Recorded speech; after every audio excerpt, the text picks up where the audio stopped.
Que Dieu soit béni. Allez, chantez cantique.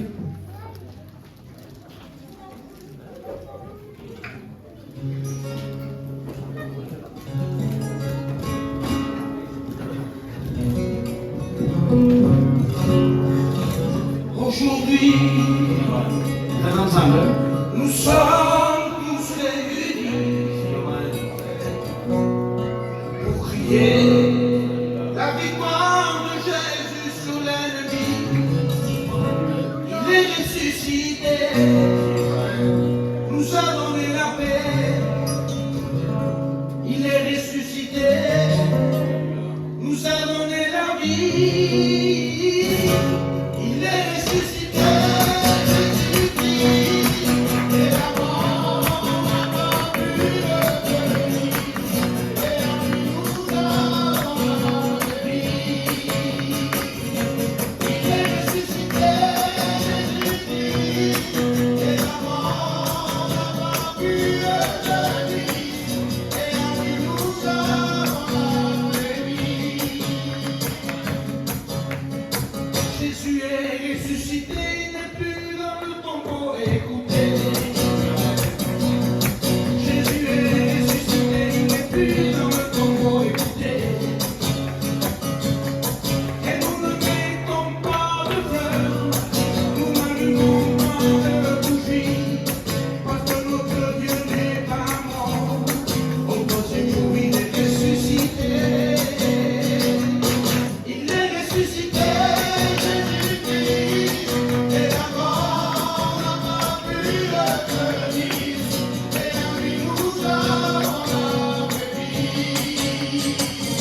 Il est ressuscité, Jésus-Christ.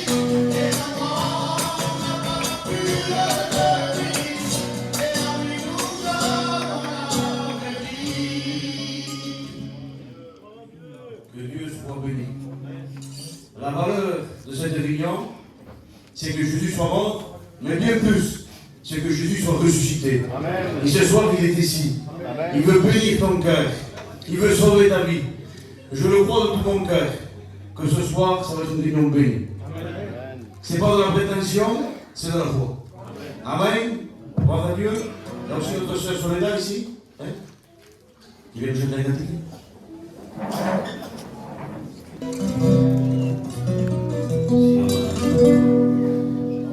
Si le bon berger, je connais mes brebis, je donne ma vie pour mes brebis. Je me suis sacrifié à la croix du Calvaire. Par amour pour toi que j'ai dansé.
Seigneur, que Dieu soit béni.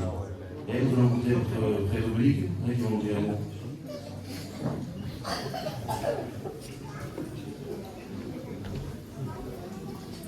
Qu'il est doux, qu'il est agréable pour les frères de demeurer ensemble. Amen.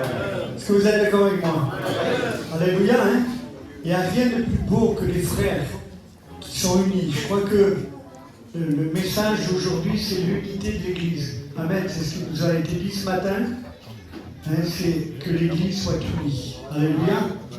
Amen, quand je rends mon témoignage, je dis tout ce que j'étais avant. Et ce soir, je n'ai pas envie de dire ce que j'étais avant, j'ai envie de dire ce que je suis maintenant. Amen. Je suis un enfant de Dieu, racheté par le sang de Jésus. Amen. Gloire à Dieu, je le sers de tout mon cœur, comme chacun des frères le font. Amen. Et de toute notre âme. Et on sait que Jésus est avec nous ce soir. Est-ce que vous le croyez? Amen. Et si Jésus est là, il va se passer de belles choses. Je ne sais pas si tu es venu pour la première fois, ou deuxième fois, ou 10e fois. Mais Jésus a une parole pour toi. Amen. Et on veut se réjouir de cela. Merci Seigneur. Que Dieu nous bénisse encore et que Dieu nous fortifie chacun. Amen. Gloire au Seigneur, que Dieu soit béni. Je voudrais ce soir, si c'est possible, que tous les serviteurs de Dieu viennent ici, ensemble, dans l'unité, on chante un cantique ensemble. Amen. Allez.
Gloire au Seigneur, que Dieu soit béni.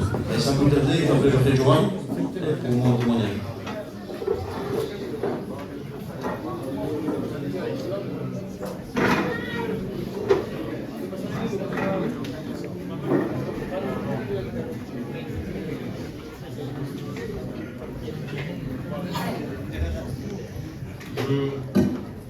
Je voudrais remercier Dieu pour la grâce qu'il nous fait de pouvoir témoigner son amour. Parce qu'en vérité, je ne le mérite pas. Il m'a sorti des ténèbres. J'étais à Pétrograd pendant 11 ans. En 2012, je laissais la main de Dieu, après 3 ans de baptême. Et puis pendant 11 ans, je me suis vautré dans le péché. Je me suis enténébré de plus en plus. Et puis le pire dans tout ça, c'est que je ne m'en rendais pas compte. Je me croyais heureux. Et dans son amour, Dieu est venu. Amen. Il m'a éclairé. Gloire à Dieu. Son amour m'a éclairé. Je me suis repenti. J'ai crié à lui. Il m'a pardonné. Il m'a libéré de mon péché. Exactement, il m'a libéré de la cigarette. Il m'a libéré de tous mes vices, toutes mes passions. Il a fait de moi un homme nouveau, avec une vision nouvelle. Amen. Que Dieu vous bénisse. Gloire au Seigneur, que Dieu soit béni. Le frère disait, il a fait de moi un homme nouveau, une vie nouvelle. Dieu n'est pas là pour réparer une vie. Dieu n'est pas là pour mettre un bout de scotch à la vie. Dieu est là pour transformer ta vie. Amen. Ce soir, tu acceptes, Jésus, ta vie est changée complètement. La Bible dira des ténèbres à la lumière, de la mort à la vie, de la puissance de l'ennemi à celle de Dieu. Une vie transformée complètement. Si tu acceptes juste ce soir tu es sauvé. Amen. On chante encore un cantique et on passe pour l'offrande. On va faire cette offrande. Vous savez qu'une mission coûte de l'argent. Voilà. Si je appelle les frères, voyez-moi le manel, le gars, manel. Voyez-moi le pachai, manel. Pachai, manel, pachai. Le frère. Le journal, il est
Dieu a chanté.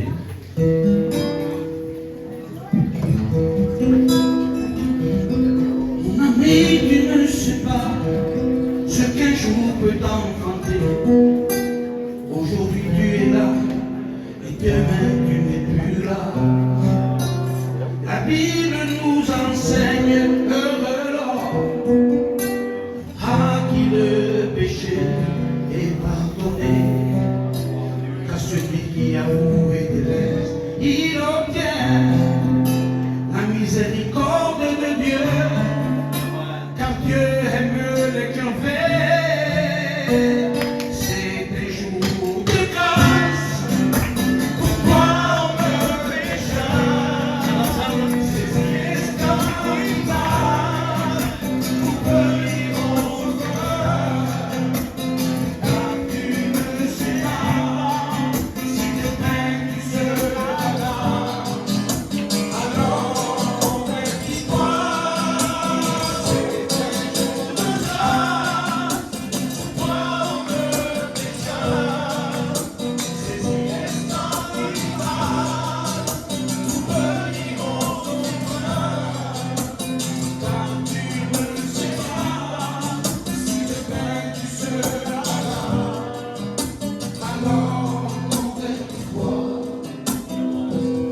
tout mon cœur qui est vraiment venu écouter la parole de Dieu. Amen.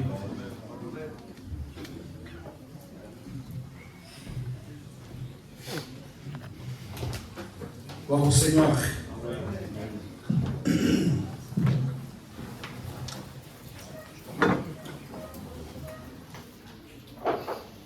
Je n'ai pas envie ce soir d'attirer les regards sur moi. Je n'ai pas envie d'arracher les amens. Je suis fatigué. Fatigué. Des hommes qui veulent prendre la place de Dieu.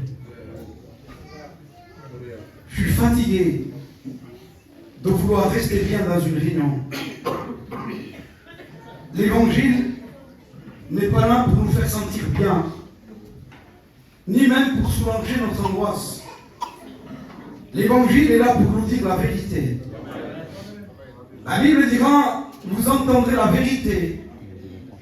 La vérité, elle vous affranchira. Et c'est la vérité qui nous rend libres. Je peux vous raconter des beaux témoignages, des belles histoires. Je peux, avec une mélodie, essayer de vous attendrir, de toucher vos sentiments et vous faire pleurer. Je sais le faire. J'ai pas envie de ça. J'ai plus envie de ça. J'ai soif de voir des hommes, des femmes, des jeunes hommes passer de la mort à la vie. Amen. Des ténèbres à la lumière. Amen. Les voir se repentir de leurs péchés, de leur misère. Parce que je sais que c'est ça. C'est ça qui ouvre le ciel. La repentance nous ouvre le ciel. Non pas les sentiments, non pas des émotions. C'est tellement important. Nous n'avons pas le droit. Nous n'avons pas le droit de passer à côté. Il faut aller droit au but. Vous savez, ce matin, pas plus tard que ce matin, 6h du matin, le téléphone a sonné. Quand le téléphone sonne à 6h du matin, c'est mauvais signe. Je décroche, ma soeur au téléphone, en pleurant, en sanglots. Il dit, tu sais quoi? Non, le fils d'un tel a fait l'accident, il est mort. Le fils du cousin germain de ma femme, 18 ans, ce matin, il est décédé, ils sont en train de le veiller. Et vous voulez, moi, que j'essaye d'amuser la galerie? Vous avez besoin d'entendre la vérité. Vous avez besoin de savoir que vous êtes malade. On ne va pas au docteur. Vous savez, il y a des endroits qui sont adéquats pour la situation. Si on rentre dans une boulangerie, c'est parce qu'on vient acheter du pain. Si on va dans une pharmacie, c'est parce qu'on a besoin de médicaments. Si on va chez le docteur, ce n'est pas pour faire la queue pendant 3 heures et quand ça vient notre tour de dire ça va docteur, tout va bien, tout est impeccable, vous savez, je me sens bien, j'ai 12,5 de tension, tout va bien. On n'est pas là pour ça. Si on va au docteur, le docteur va nous dire, mais monsieur, qu'est-ce que vous faites là alors? Vous n'êtes pas à l'endroit approprié si vous vous sentez bien. Si on vient dans une réunion, c'est parce qu'il y a un problème. Qu'est-ce que c'est que le problème? C'est le péché. Et le pecado. Le péché, le salaire du péché, c'est la mort. Le salaire du péché, c'est la mort. Qu'est-ce que ça veut dire, mort? Qu'est-ce que ça veut dire, la mort pour Dieu? Ça veut dire être séparé d'avec Dieu pour toute une éternité. Il faut prendre conscience ce soir que la vie ne nous appartient pas. Nous ne faisons que passer sur la terre. Nous ne faisons que passer la Bible. La Bible nous donne des noms. Nous, on se donne des noms. Maël, Ramon, Johnny, Tony, on se donne des noms. Mais la Bible aussi nous donne des noms. Quel nom nous donne la Bible?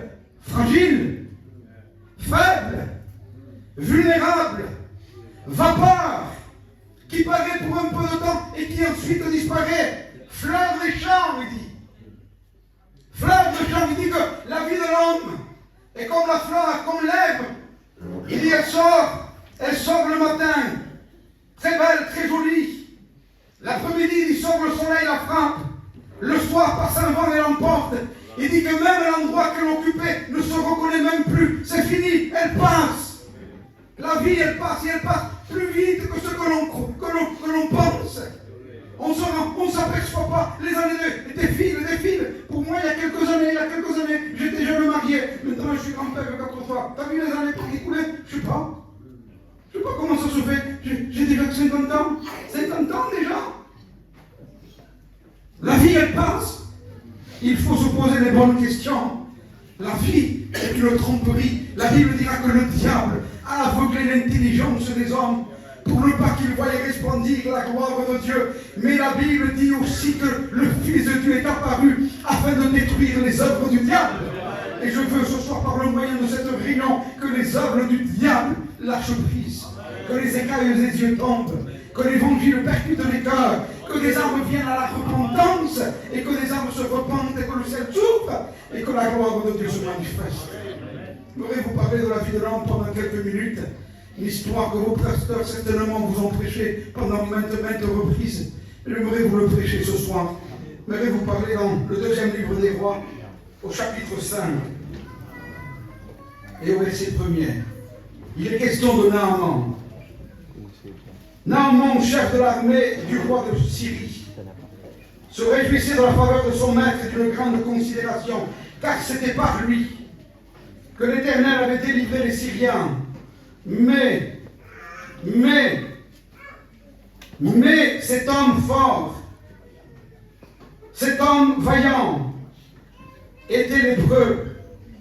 Or, les Syriens étaient sortis par troupes.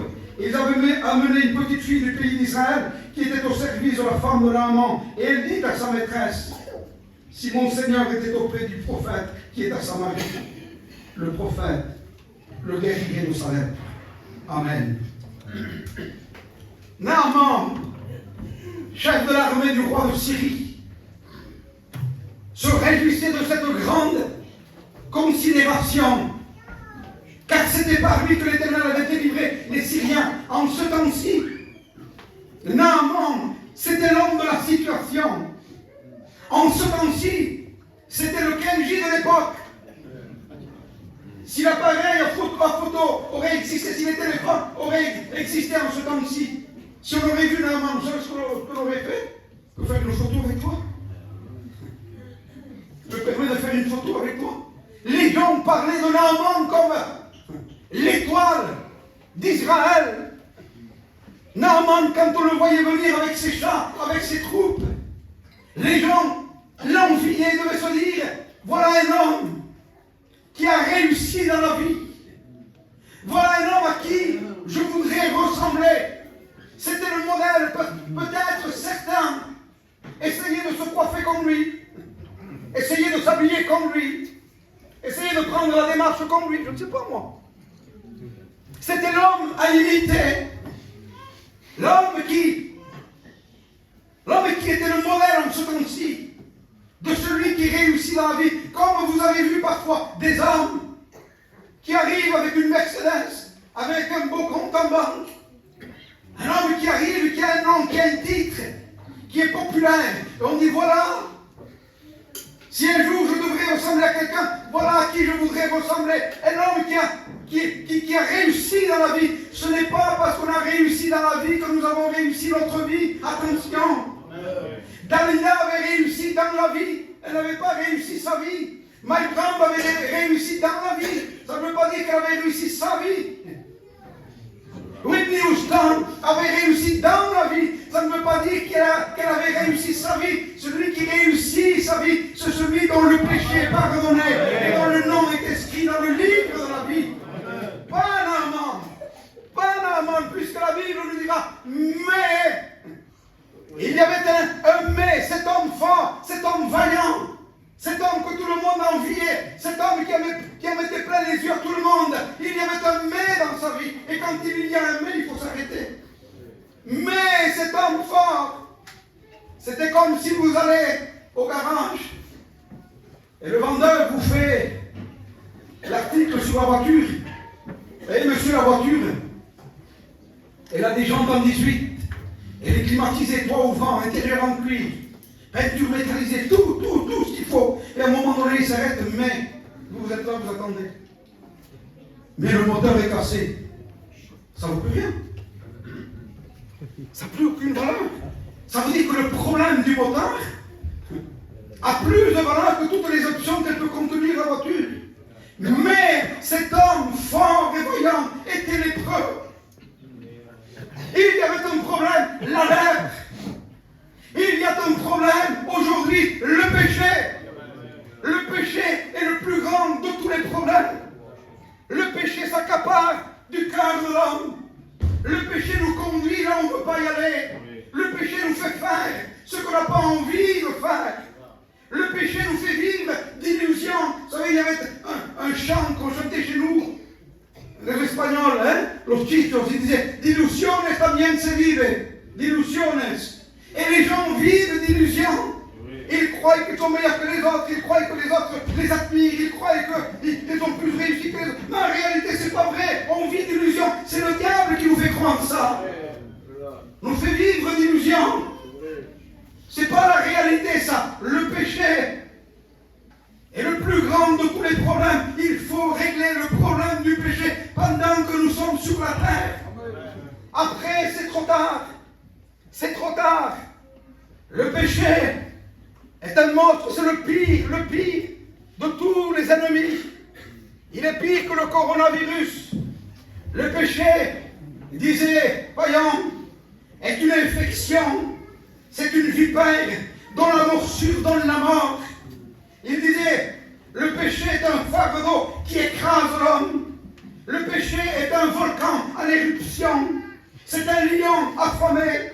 Un ouragan qui emporte tout sur son passage. Le péché est une drogue dont on ne peut se passer.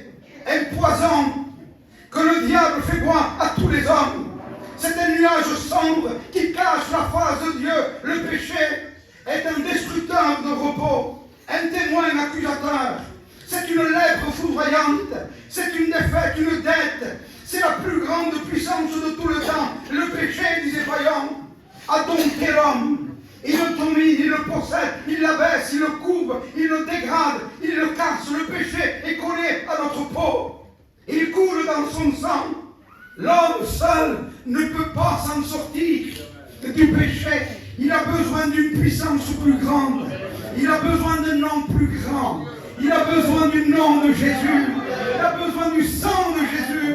Il a besoin de la croix de Calvaire. Il a besoin d'expérimenter la puissance du sang de Jésus. Qu'est-ce qui fait que le sang de Jésus manifeste sa gloire? C'est quand l'homme réalise qu'il est pécheur. On ne peut pas venir à la réunion et dire, moi, je suis plus juste que le pasteur.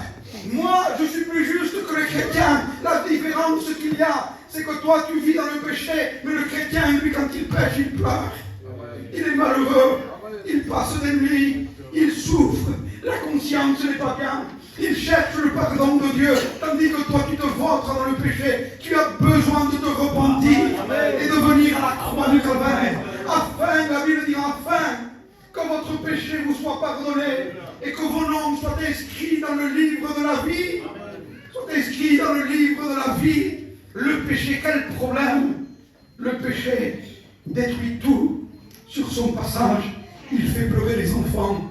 Il détruit des foyers. Il nous amène dans cet endroit de tourment et de grincement. Mais pasteur, c'est quoi cet endroit? C'est quoi cet endroit? Cet endroit là-bas, c'est un endroit où Dieu ne parle plus, c'est fini. C'est un endroit où la lumière n'existe plus. C'est un endroit de tourment et de grincement dedans. C'est un endroit, normalement, si on est sur une terre étrangère, imaginez-vous, sur une terre étrangère, et qu'on voit venir quelques amis, quelques membres de notre famille. Ça fait déjà quelques mois que vous y êtes, et vous imaginez la joie qu'il y a de voir notre famille dans un pays étranger, on ne parle pas votre langue, et vous voyez des amis. Mais là, dans cet endroit, la Bible dira qu'on ne veut pas voir venir nos bien-aimés. Les amis là-bas, ça n'existe pas. La famille, ça n'existe pas. La Bible dira, celui qui descend dans le séjour des morts ne remontera plus. C'est fini. Pour combien de temps, pasteur? Toute l'éternité. Ça veut dire quoi, toute l'éternité? Ça veut dire que le temps n'existe plus. C'est fini. C'est fini. On ne remonte plus. On ne remonte plus. C'est fini. Et vous avez des gens qui chaque seconde descendent dans cet endroit de tourment. Et vous voulez que je vienne ici et que je fasse l'artiste avec une guitare? Vous voulez que je vienne ici et que je vous raconte des témoignages pour vous faire pleurer? La Bible dira, arrache-les du feu. Amen. C'est sérieux l'évangile. C'est important le salut. C'est important le pardon de tes péchés. Un jour on a apporté un homme, on l'a pris, on l'a descendu du toit et l'a présenté devant Jésus. Et Jésus le regarde. C'était un jour où Jésus était en train de manifester sa gloire par des guérisons. Les gens s'attendaient à ce que Jésus lui dise, lève-toi et marche. Mais Jésus traite le véritable problème. Et il dit à cet homme, tes péchés te sont pardonnés. Les gens devaient se dire, mais c'est pas ça Jésus le problème. Le problème c'est qu'il est malade, il n'arrive pas à marcher. C'est pas grave que tu n'arrives pas à marcher. C'est pas grave que tu sois malade. C'est pas grave que tu aies toutes les maladies du monde sur ton corps. C'est pas grave, ça va passer le corps. Que ce soit d'une chose ou d'une autre, on va passer. Ce qui est important, c'est le pardon de tes péchés. Le pardon de tes péchés. Imaginez-vous aller se coucher le soir, rentrer chez soi et ne pas avoir l'assurance de notre salut, s'endormir, sans savoir si on va se réveiller. Il y a un homme chez nous là-bas, il y a quelques années, plus en forme que moi et que toi. Il est parti se coucher, jamais plus de la vie s'est réveillé. Allez, bonsoir, à demain. Bien, hein? Je suis plus réveillé. La vie, elle ne nous appartient pas. Le cœur, c'est une pompe. C'est un muscle. C'est pas alimenté ni par aucune batterie, ni par aucun courant. C'est un muscle. Et vous savez, c'est fini. Toujours l'éternité. Il est important ce soir de prendre conscience. Amen. Prendre conscience. Naaman, quand il se retrouvait face à la réalité des choses et qu'il est rentré chez lui, qu'il a enlevé sa carapace, son armure et qu'il était face au miroir de la réalité de la vie. Je vais voir la lèpre. Et lui, il devait se dire, les gens disent, les gens pensent, les gens croient, les gens m'élèvent, mais moi je sais ce que je suis. Je suis un pécheur. Et peut-être, vous avez des gens, je connais comme ça. Quand il y a des fêtes, quand il y a des mariages, c'est les premiers à essayer de faire rire les autres, à faire amuser les autres, essayer de...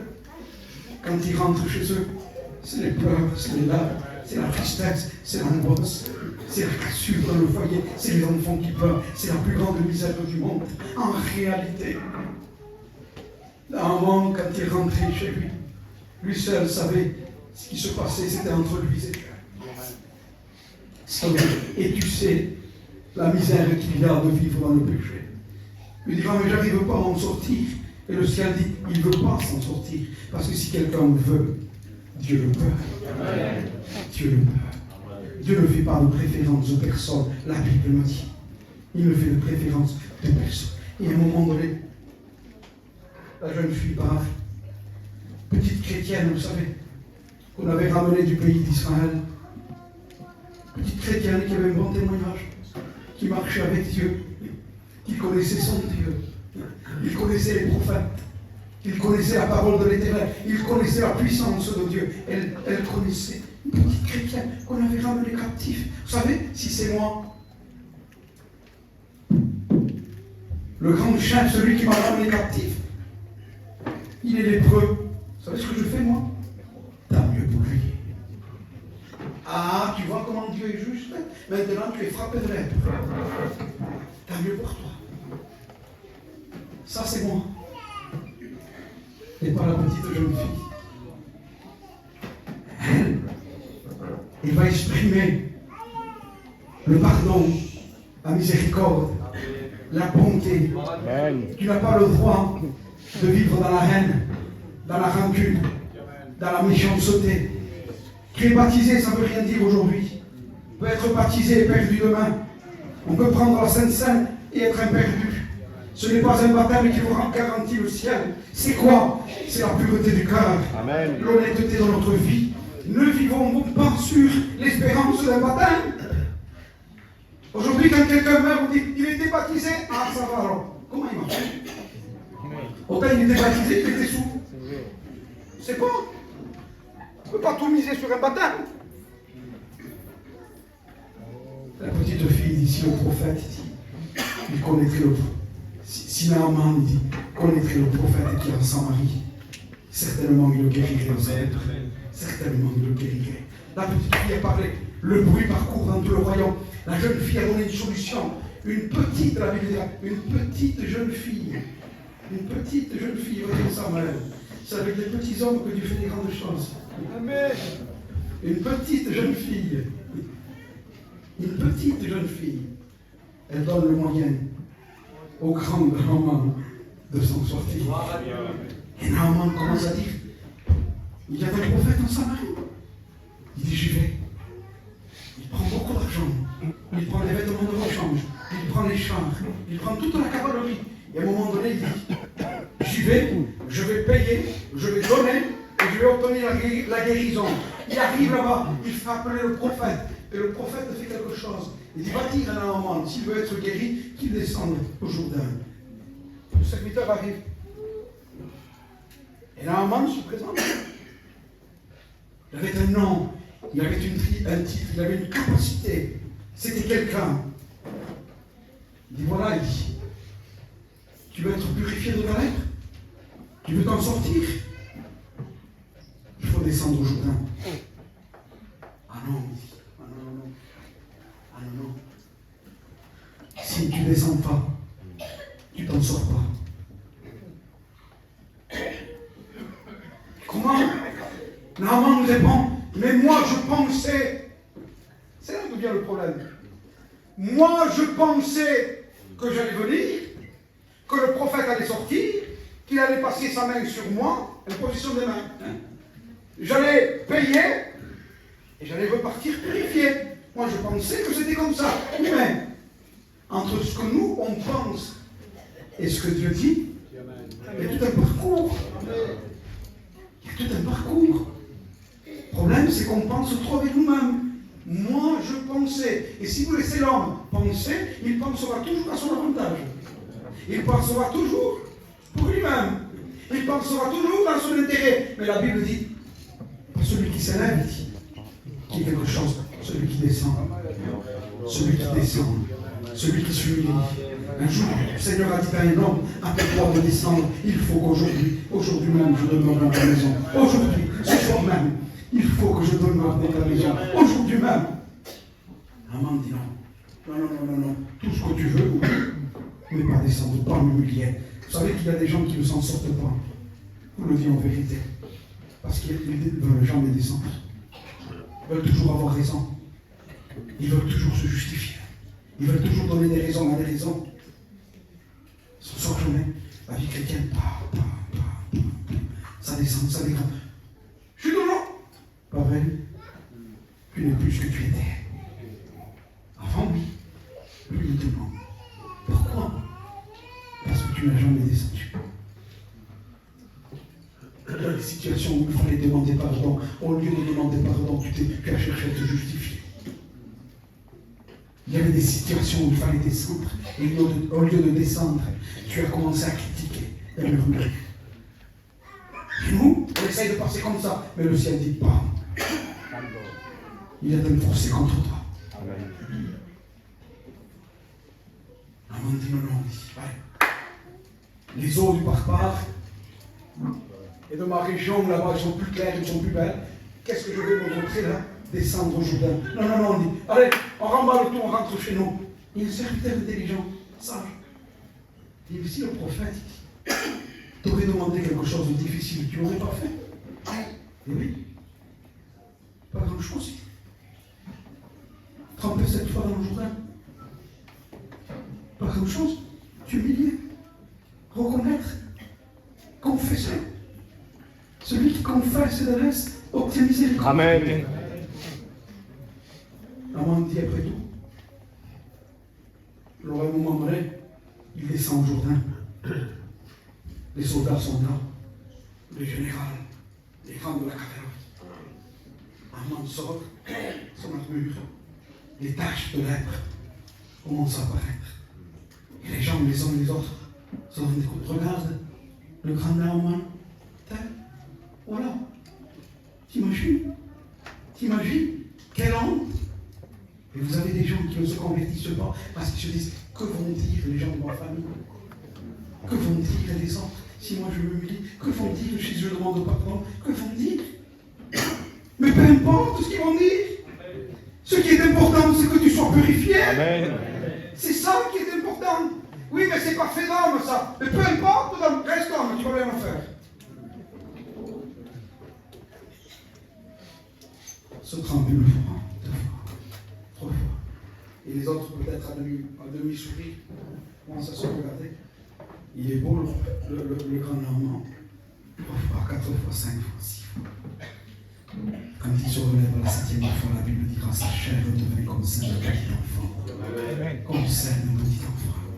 Et Jésus a dit, si vous ne devenez pas comme des petits enfants, vous ne pouvez pas rentrer dans le royaume. Vous ne pouvez pas rentrer. Quelle importance ce soir de devenir comme un petit enfant. Quelle importance ce soir. Il est sorti de l'eau purifiée, lavée. Ce qui est important ce soir, c'est que tu sortes de la réunion purifiée, lavée, sanctifiée. Il n'y a que le sang de Jésus qui est capable ce soir de te purifier. Écoutez bien, et je finis. Si les eaux du Jourdain ont purifié un lépreux, le sang de Jésus purifie toutes les choses. Amen. Imaginez-vous si la puissance de Jésus était grande, sa salive. Quand sa salive, il faisait de la boue, il la passait sur les yeux des aveugles. Et sa salive ouvrait les yeux des aveugles. Imaginez la puissance de son sang. Quelle puissance son sang. Le diable pourrait imiter tout. C'est un imitateur de toute façon. Il est imitateur, mais il ne pourra jamais imiter le sang de Jésus. Amen. Le sang de Jésus est au milieu de nous ce soir. Avez-vous compris le Seigneur quelques instants? Nous sommes devant toi, nous sommes devant toi. Serviteurs de Dieu, comment on s'est pris le Seigneur. Alléluia. Seigneur, Dieu nous adore, Dieu te dit merci encore ce soir. Ta parole qui s'est parlée au cœur, Seigneur, qui sait nous réjouir.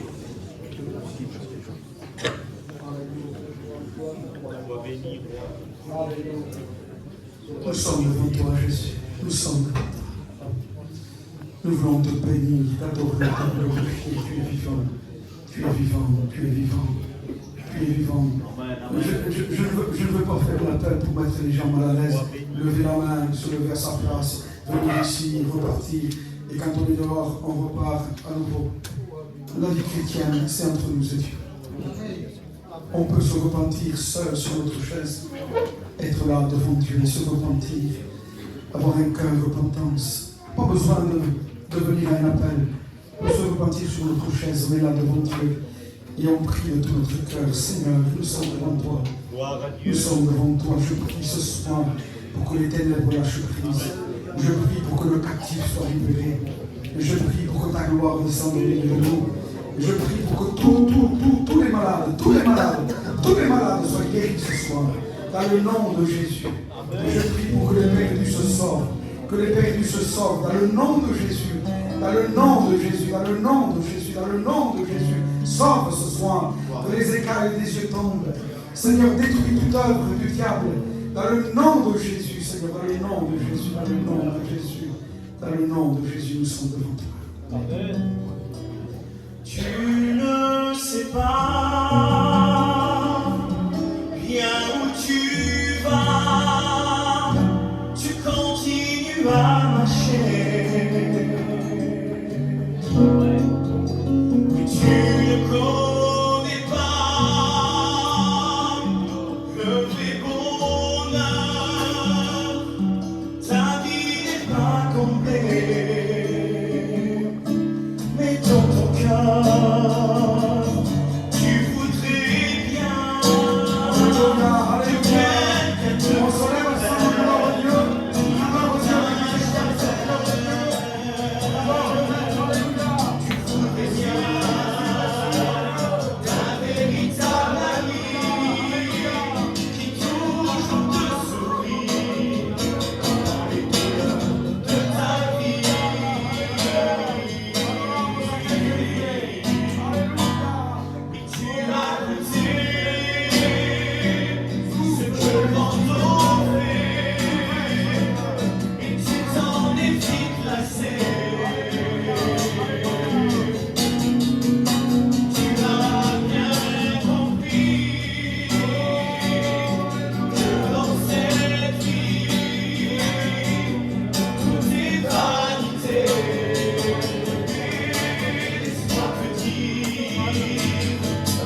Glorifions, on peut rester debout, si vous voulez bien.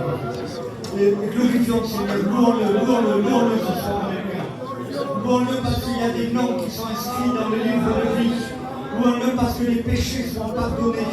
Louons-le parce que le sang de Jésus n'a pas changé, il est toujours efficace. Il libère, il délivre. Louons-le de tout notre cœur. Louez-le, mes frères. Amen, louons-le, que ce soit un temps. Avant demain matin de se retrouver, on veut le louer, on veut le bénir, on veut le glorifier. Seigneur, merci pour le salut prêché. Merci pour la prédication de la croix. Merci pour la croix de Jésus. Merci pour la délivrance. Merci pour les péchés pardonnés. Merci pour les malades guéris. Merci pour la puissance de Dieu. Merci pour ta présence. Merci pour l'action de ton esprit. Merci parce que tu es au milieu de nous. À ton nom soit la gloire. Et le peuple dit, à ton nom soit la gloire. À ton nom soit la gloire. Nous te louons, nous te bénissons. Nous glorifions ton nom, Jésus. Alléluia. Sois béni, Seigneur. Alléluia. Gloire à Dieu.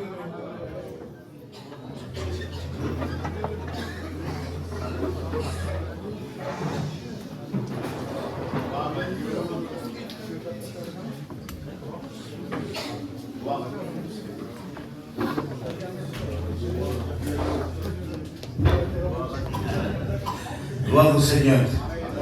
Que Dieu soit béni pour l'évangile. Que c'est pour la parole de Dieu. Encore ce soir, on s'est réjouis d'écouter l'évangile. La solution pour l'homme, pour la femme, c'est l'évangile. Gloire au Seigneur. Je pense que ce soir, tu as fait le bon choix. Tu as fait comme l'âme. Tu es descendu. Gloire à Dieu. Voilà, cette réunion prend fin. On se donne rendez-vous demain matin à 10h pour le culte. Ça sera le responsable, l'ancien, le frère Julie, qui fera le culte.